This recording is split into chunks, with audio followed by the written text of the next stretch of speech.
Hi, my name is Amdi. What's your name? Hello, I'm Samuel. Samuel what? Samuel Abanipa. Abanipa. Yes. Hey, which part of Ghana do you come from? Takoradi. Takoradi.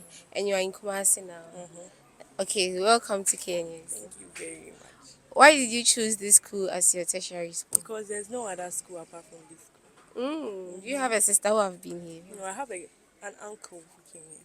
And he told me there's no other school, and I can attest to that fact. Why? What did you see? It's evident. I don't need to talk much.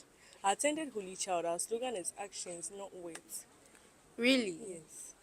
You must be really excited. Oh, very, very excited.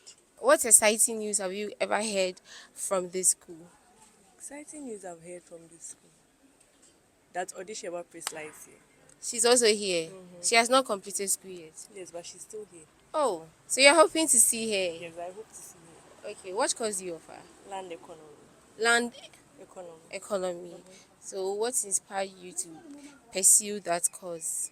Oh, I want to be a surveyor. Yes. Really? That's why I chose land economy. Oh, wow. You completed SHS just last year? No, last 2 years. Last 2 years? Yes, but I decided to take a gap year. Okay. What were you doing? Were you In the house. learning? I was not doing anything. Just sleeping and eating? I was not doing anything. Okay, I'm so happy for you. Thank you. Welcome to KNUST. I Thank hope you you. have a nice day and I experience. certainly will. All right. Everyone come to KNUST. There's no other school.